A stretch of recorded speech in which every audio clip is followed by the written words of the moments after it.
नमस्कार दर्शकों, बहुत बहुत स्वागत है आप सभी का हमारे कार्यक्रम हम आप और कानून में।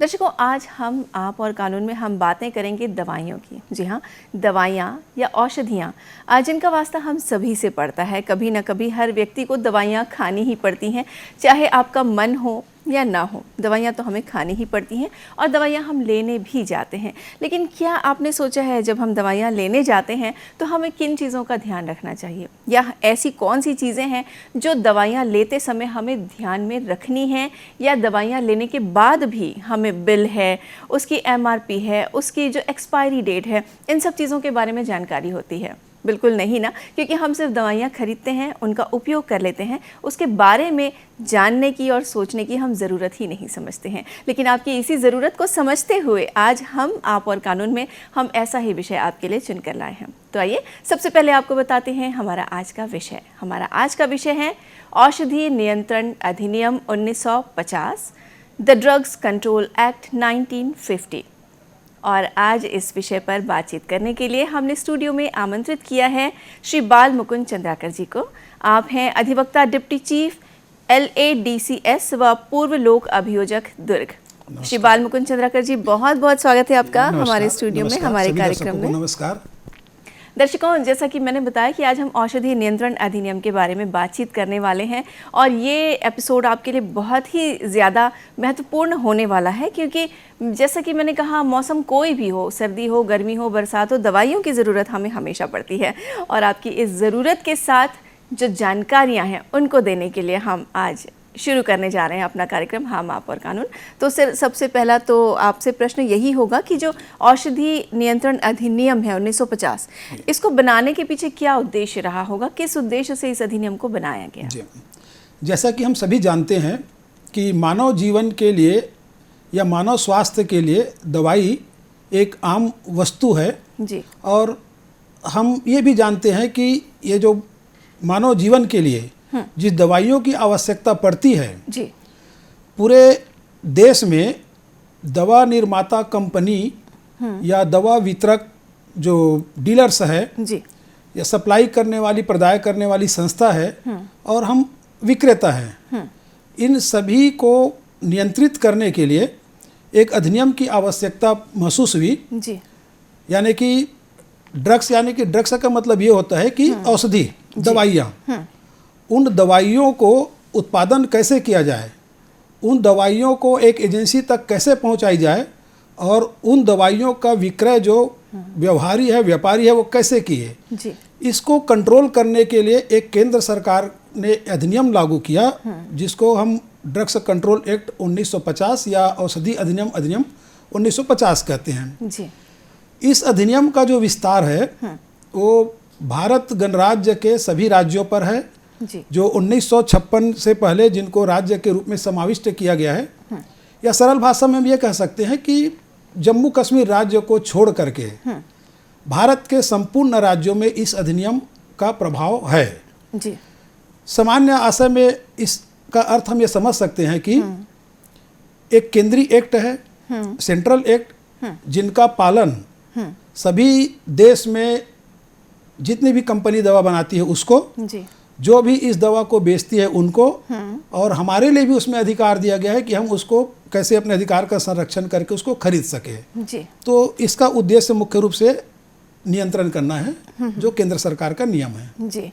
और जैसा कि आपने बताया कि केंद्र सरकार का नियम है, तो ये पूरे देश में समान रूप से लागू है। जी, जी। सिर्फ जम्मू और कश्मीर को छोड़ के। जी। सर, आप ये बताएं कि इस अधिनियम में किन किन शब्दों को मुख्य रूप से परिभाषित किया गया, क्योंकि दवाइयाँ, औषधि तो सभी जानते हैं, लेकिन उससे जो जुड़े हुए शब्द हैं जो शायद हमारे लिए महत्वपूर्ण हो सकते हैं, किस तरह से परिभाषित किया गया है? मुख्य रूप से ये जो अधिनियम है, जी, ये 4 शब्द है इसमें परिभाषा, जो मुख्य परिभाषित धारा 2 में दी गई है कि औषधि नियंत्रण अधिनियम 1950 की धारा 2 में इसमें एक व्यवहारी शब्द है। व्यवहारी का सामान्य आशय डीलर से होता है, व्यापारी से होता है। जी। दूसरा शब्द इसमें औषधि है। तीसरा शब्द है विक्रय के लिए प्रतिस्थापित, जी, जिसको ऑफर फॉर सेल बोल सकते हैं। और एक चौथा शब्द उत्पादक है। यानी कि इस अधिनियम का जो केंद्र है वो इन चारों परिभाषा पर ही केंद्रित है। हाँ और इसका मैं डिटेल बताना चाहूँगा कि जरूर। जैसे व्यवहारी, जी व्यवहारी एक शब्द में जटिल लगता है। इसको हम बोल सकते हैं कि दवाई को बेचने वाला विक्रेता जी या डीलर। अब डीलर कौन कहलाएगा? डीलर इस अधिनियम के अंतर्गत उसको परिभाषित किया गया है जो या तो स्वयं या फिर अपने किसी अधीनस्थ के माध्यम से, अपने किसी व्यक्ति के माध्यम से जी औषधियों का विक्रय करता है। अच्छा वो विक्रय चाहे वो फुटकर के रूप में कर सकता है, चाहे थोक के रूप में कर सकता है। हम सामान्य तौर पे किसी मेडिकल स्टोर पे जाते हैं, दवाई खरीदते हैं। जी हो सकता है वो मेडिकल स्टोर वाला जो दुकानदार है वो किसी एजेंसी से खरीदता है, तो व्यवहारी शब्द के अंतर्गत में वो दोनों आ जाते आ हैं। जाते हैं जी। सेकंड जो है इसमें औषधि शब्द। औषधि विभिन्न प्रकार के हो सकते हैं। जैसे हम सब जानते हैं मानव शरीर है, मानव शरीर में बहुत सारी बीमारियां आती है, जी तो उन सभी बीमारियों के लिए अलग अलग दवा कंपनी अलग अलग दवा का निर्माण करती है। तो औषधि को इस एक्ट में इस रूप में परिभाषित किया गया है कि केंद्र सरकार अपने शासकीय राजपत्र में अधिसूचित यानी कि नोटिफाइड करके उन दवाइयों को लिस्टेड करेगी। अच्छा ये औषधि की परिभाषा है। जी इसमें एक तीसरा शब्द आया, जैसे हमने आपको बताया, दर्शकों को बताया कि विक्रय के लिए प्रतिस्थापित। जी ये भी शब्द जटिल है। इसका मैं एक सामान्य अर्थ में इसका परिभाषा बताना चाहूँगा। जरूर। Offer for sale. Offer for sale का अर्थ ये है कि कोई भी दवा निर्माता कंपनी अपनी दवा को जब मैन्युफैक्चर करता है तो वो केंद्र सरकार की जो अथराइज वहाँ पे ऑफिसर्स है या जो इनको नियंत्रित करते हैं जी उसके समक्ष उस मेडिसिन को कितने रेट में बेचना है इसका एक प्रपोज करता है। अच्छा उस मेडिसिन की रेट प्रपोज करने के बाद उसको लिस्टेड किया जाएगा और उसको प्राइस लिस्ट बोलते हैं। जी और उस प्राइस लिस्ट को जनता के लिए पब्लिकेशन भी किया जाएगा। अच्छा तो ये चिन्हित कर दिया जाएगा, उसको कहीं पे प्रदर्शित कर दिया जाएगा और उस प्राइस लिस्ट को फिर सेंट्रल गवर्नमेंट के जो अधिकृत ऑफिसर है जी उनके द्वारा फाइनलाइज किया जाएगा। तो विक्रय के लिए प्रतिस्थापित शब्द का ये अर्थ होता है। अच्छा और चौथी परिभाषा इसमें जैसे मैंने बताया उत्पादक। उत्पादक शब्द का सीधा सा अर्थ है, जैसे बोलने में शैली में समझ में आता है कि जो भी दवा कंपनी का निर्माण करता है, मैन्युफैक्चर करता है, जी वो उत्पादक कहलाता है।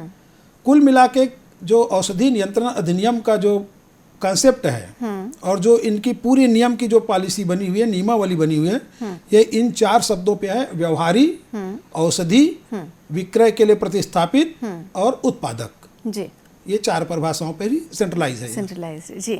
बहुत अच्छी बात आपने हमें बताई। सर ये जानना चाहेंगे कि जैसा आपने बताया कि जो औषधि है उसके संबंध में अधिकतम कीमत, अधिकतम मात्राएं, तो ये किस प्रकार निर्धारित की जाती है, किस प्रकार नियत की जाती है? जी, बहुत अच्छा प्रश्न है ये, क्योंकि ये दर्शकों के लिए भी जानना बहुत जरूरी है। जी वास्तव में एक चीज मैं बताना चाहूँगा कि औषधि नियंत्रण अधिनियम आम जनता इसका ये अर्थ नहीं समझती, उसको एक एक्ट के रूप में समझती है, लेकिन ये हमारे अधिकारों का भी एक संरक्षण करती है।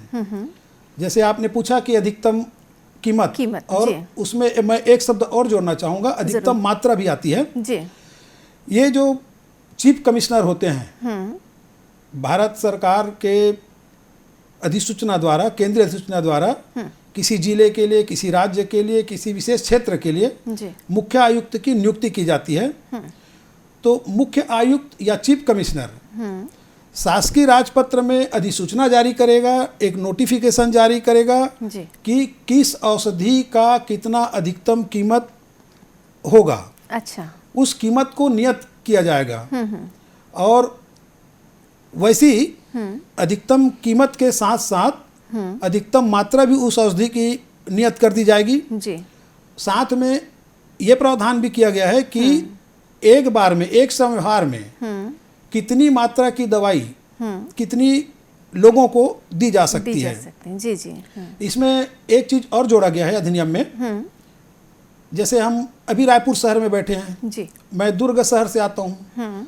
अर्बन क्षेत्र, रूरल क्षेत्र, हाँ यानी कि विभिन्न क्षेत्रों के लिए और विभिन्न वर्ग के व्यवसायियों के लिए अलग अलग मात्रा और अलग अलग कीमत की दरें निर्धारित की गई है और ये मुख्य आयुक्त के द्वारा की जाती है, चीफ कमिश्नर के द्वारा।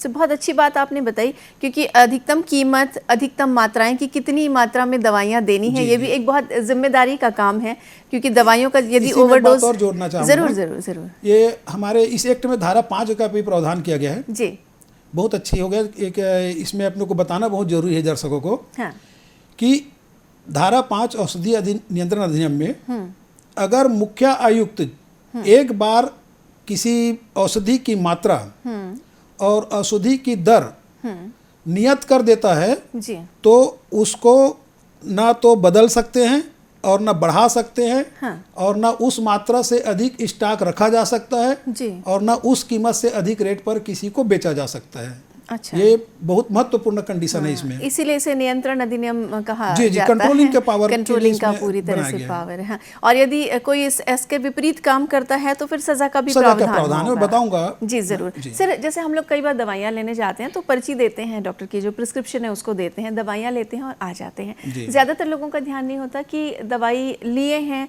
तो उसका बिल भी लें, तो किस तरह से कैश मेमो वगैरह, क्या इसके लिए भी कोई प्रावधान है कि अगर हम दवाइयाँ लेने जा रहे हैं, औषधि लेने जा रहे हैं तो कैश मेमो लेना है? बिल्कुल बिल्कुल, ये बहुत आम जनता के लिए एक आवश्यक चीज़ें भी है जी। इस अधिनियम की धारा 9 में यह प्रावधान किया गया है कि अगर कोई व्यक्ति 5 रुपए से अधिक की कोई औषधि खरीदता है जी, तो दुकानदार के लिए ये बाध्यता है, उस डीलर के लिए बाध्यता है कि वो उस व्यक्ति को केस मेमो दे। अच्छा, सामान्यतः यह देखा जाता है कि हम दुकान जाते हैं, मेडिकल स्टोर से अपनी दवाई लेते हैं जी, और कोई केस मेमो नहीं लेते हैं। तो इस धारा में यह प्रावधान किया गया है कि जी, हम मांगे या ना मांगे, 5 रुपए से अधिक की जो मेडिसिन खरीदी जाएगी, हाँ, उसमें दुकानदार का दायित्व तो बनता है कि वो क्रेता को केस मेमो या बिल दे। जी जी, और 5 रुपए से कम की अगर दवाई है तो निवेदन पर दिया जा सकता है। अच्छा, इसमें एक और चीज़ दिया गया है कि सपोज मान लो मैं सर्दी बुखार का दवाई लेने जा रहा हूँ, जी, उस मेडिसिन की पूरी पर्टिकुलर यानी कि उसकी जो विनिर्दिष्टियाँ हैं वो भी केस मेमो में दर्शित की जाएगी। अच्छा, कि कितनी मेडिसिन आप ले रहे हैं, कितना आपका कौन सी दवाई है, हाँ, तो ये संव्यवहार में उस विनिर्दिष्टिया को भी दर्शाई जाएगी। इसके लिए मुख्य आयुक्तों को भी एक और पावर दिया गया है इस धारा 9 में। वो हर चीज़ इसमें केंद्रीय जो नोटिफिकेशन है अधिसूचना द्वारा, उसके ही मुख्य आयुक्तों को कर्तव्य का पालन करना पड़ता है। तो केस मेमो के संबंध में जी, अगर मुख्य आयुक्त चाहे तो किसी भी विनिर्दिष्ट क्षेत्र यानी कि स्पेसिफाइड एरिया होता है, उस क्षेत्र के लिए या किसी व्यापारी के वर्ग के लिए जी, ई बिल देने के मैटर को एग्जेम्प्ट कर देते, छूट दिया जा सकता है। अच्छा जी। सर, जो कीमतों को चिन्हित करने या कीमतों या स्टॉक की जो सूची है उसको प्रदर्शित करने के संबंध में क्या नियम हैं? जी हाँ, इसमें अधिनियम की धारा 10 में इसका प्रावधान किया गया है जी, कि साधारणतः यानी कि जनरल रूप से हर डीलर को और हर उत्पादक को जी, अपने जिस औषधि को बेच रहे हैं उस औषधि को कितने दर में बेच रहा है जी, उसके पास कितना स्टॉक है वो प्रदर्शित करेगा। और वो कहाँ पर करेगा? अपने दुकान के किसी परिसर पे करेगा जी, और उसमें रेट लिस्ट भी रहेगी, औषधि की मात्रा भी रहेगी, और अगर उन चीज़ों को उल्लंघन पाया जाएगा तो उस उल्लंघन के लिए उसके लिए दंड का प्रावधान भी रहेगा। जी, इसमें मुख्य आयुक्तों को एक बहुत बड़ा अधिकार ये दिया गया है। अगर हम किसी जनरली जाते हैं मेडिकल स्टोर में, जी, बहुत से जगह ये सब नहीं देखने को मिलता कि उस व्यापारी के पास में, उस दवाई दुकान के पास में कौन सी दवाई की कितनी मात्रा अभी उपलब्ध है, जी, जिस दवाई को वो बेचना चाह रहा है उस दवाई को बेचने की कीमत क्या है, हाँ, ये प्रदर्शित दुकान में देखने को नहीं मिलता। जी, तो इसमें मुख्य आयुक्त जो बोल रहा हूँ चीफ कमिश्नर को, उसमें पावर दिया गया है कि वो निर्देश देगा उन दुकानदारों को कि आप इसको चिन्हित करें, प्रदर्शित करें। अच्छा, और वो दुकानदार के लिए दायित्व तो सौंपा गया है कि उस चिन्ह को या प्रदर्शन करने वाली जो मात्राएं हैं या उसके रेट लिस्ट को ना तो नष्ट करेगा, ना परिवर्तित करेगा, जी, ना मिटाएगा, अच्छा, न स्वयं से करेगा और न किसी दूसरे से करवाएगा। अच्छा, और अगर ऐसा करता है तो वो अपराध की श्रेणी में माना जाएगा। जी। हम बातचीत कर रहे हैं औषधि नियंत्रण अधिनियम 1950 के बारे में। हमारा कार्यक्रम अभी बाकी है। दर्शकों, एक छोटा सा विराम, इस संदेश के बाद हम आपसे फिर मुखातिब होंगे हम, आप और कानून में।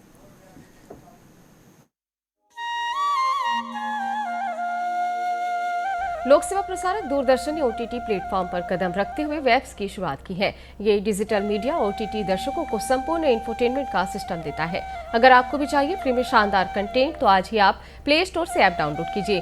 तो आज ही QR कोड स्कैन करके डाउनलोड करें वेब्स ऐप।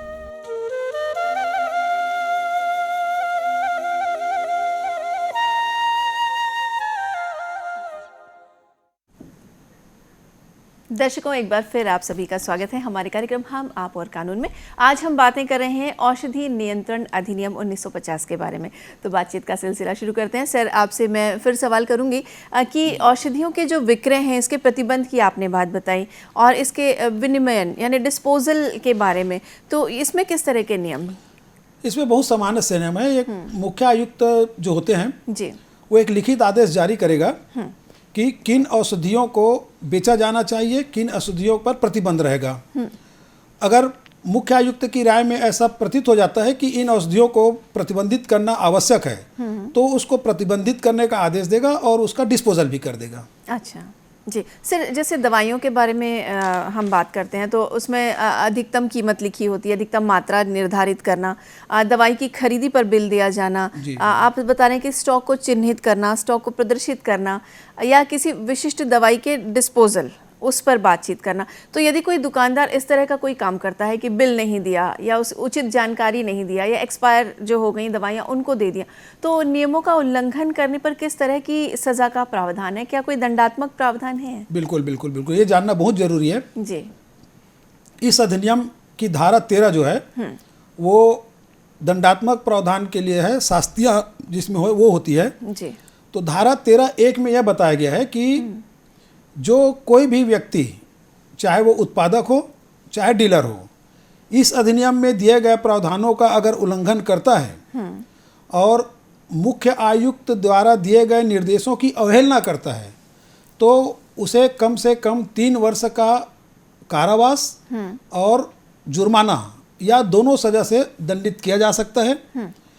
इसी के आगे धारा 13(2) में यह बताया गया है कि जो न्यायालय को पावर दिया गया है, अगर किसी व्यापारी को इस धारा में दोषी पाया गया जी, या दोष सिद्ध उसको मान लिया गया, तो न्यायालय ऐसा आदेश दे सकेगा कि उसके दुकान में जो स्टॉक है उसको सबको भारत सरकार के अधीन समर्पित कर लिया जाए। समर्पित शब्द यानी कि राजसात कर लिया जाए। अच्छा जी। अब प्रश्न ये पैदा होता है, एक बहुत बड़ी चीज़ हो जाती है कि हम दुकान जाते हैं, हो सकता है कोई व्यक्ति जो व्यापारी का नौकर या अभिकर्ता के रूप में उस चीज़ को बेच रहे हैं जी, तो वो तो बेचारा जबरदस्ती फंस जाएगा। उसके लिए इस एक्ट में धारा 13(3) में उनको ये डिफेंस दिया गया है, प्रावधान किया गया है कि आप प्रतिवाद कर सकते हो, अपना डिफेंस ले सकते हो और न्यायालय को ये बता सकते हो कि मैंने इस दवाई का जो विक्रय है या इन अधिनियम के नियमों का जो पालन मैंने नहीं किया है, उल्लंघन किया है, वो मैं अपने नियोक्ता के कहने पर किया है। अच्छा। अपने नियोजक के कहने पर किया है। तो ऐसा वो साबित कर देगा, तो वो जो दुकानदार में काम करने वाला जो आदमी है वो इस अपराध के तहत में दोषी नहीं माना जाएगा। इसी के आगे धारा 14 भी इसमें प्रावधानित करती है, जो दंडात्मक प्रावधान के संबंध में है जी। वो है किसी दवा कंपनी या व्यक्तियों का जो समूह, निकाय जो दवा बनाती है जी, उसके लिए यह प्रावधान किया गया है कि उस कंपनी का प्रत्येक निर्देशक या मैनेजर, चाहे सेक्रेटरी हो चाहे CEO हो जी, या भागीदार हो, वो प्रत्येक दोषी होंगे। अच्छा। दवा निर्माता कंपनी के प्रत्येक ऐसे व्यक्ति दोषी होंगे जो उस दवा निर्माता कंपनी के पार्टनर है, भागीदार है, निर्देशक है। अच्छा। अब प्रश्न फिर ये पैदा होता है, हो सकता है 5 दावेदार 5 भागीदार, उसमें किसी के ज्ञान में ना हो कि ये नियमों का उल्लंघन किया जा रहा है, जी, तो उसको भी बचाव करने का न्यायालय में अवसर है कि मैं इस उल्लंघन में शामिल नहीं हूँ, जी, मैं इस गलत कृत्यों में शामिल नहीं हूँ, तो अपना बचाव ले सकता है। जी। इस तरह इस अधिनियम की धारा जो 13 और 14 है वो दंडात्मक प्रावधान की ओर इंगित करती है, और ये हम लोगों के लिए जानना जरूरी है जी, कि सरसरी तौर पर हम कोई ऐसा काम न करें, हमको अपनी दायित्व का निर्वहन करें। अगर एक्सपायरी डेट की कोई दवाई दिखती है, इसमें एक मैं उदाहरण बताना चाहूँगा कि जरूर, दवाई सब लोग लेते हैं, दवाई के पीछे सील लगी रहती है, उसमें मैन्युफैक्चर डेट, जी, एक्सपायरी डेट, रेट लिस्ट, ये लिखा रहता है। जहाँ कहीं भी ऐसा अगर लिखा नहीं जाना प्रतीत होता है तो उस दवाई को आप मत लीजिए, शिकायत कर दीजिए। जी, बहुत अच्छी बात आपने बताई हमारे दर्शकों को।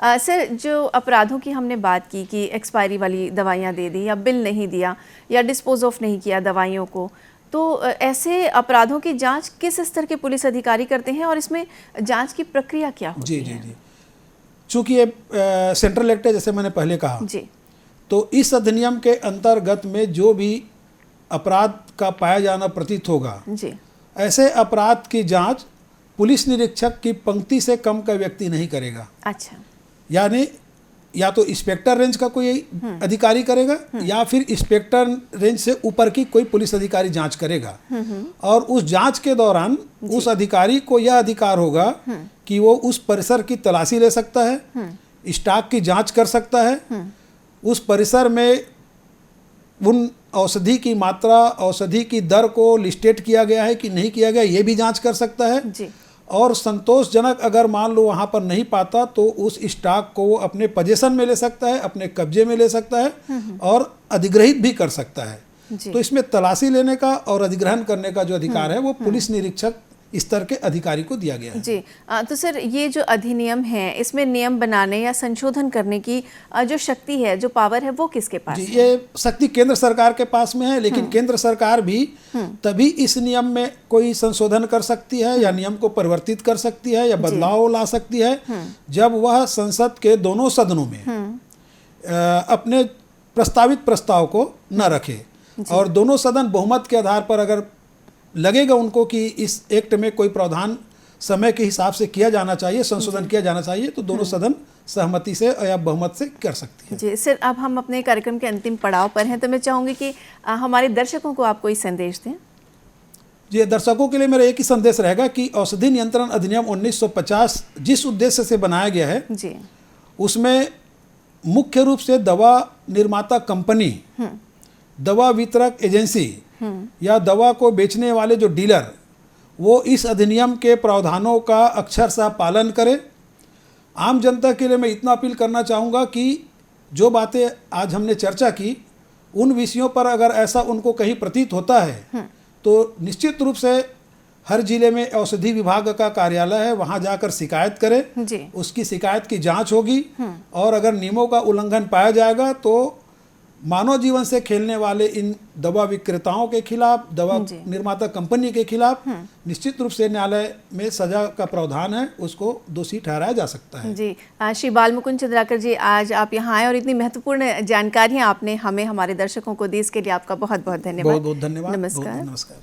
तो दर्शकों, देखा आपने, आज हमने औषधि नियंत्रण अधिनियम 1950 के बारे में बातचीत की और बहुत सारी जानकारियां हमने हासिल की। एक बार फिर आपको बता दूं कि 5 रुपए से अधिक की यदि कोई औषधि या दवाई हम खरीदते हैं तो उसका कैश मेमो यानी बिल लेना बहुत ज़रूरी है। और इसके साथ ही जिस तरह से सर ने बताया कि आपको यदि लगता है कि कहीं कोई कोताही हो रही है, लापरवाही हो रही है, तो आप इसकी शिकायत करें और जो भी कानून की जो प्रक्रिया है उसमें अपना सहयोग दें। आपसे फिर मुलाकात होगी। आज के लिए दीजिए इजाज़त। हम, आप और कानून से आप सभी को हमारा नमस्कार।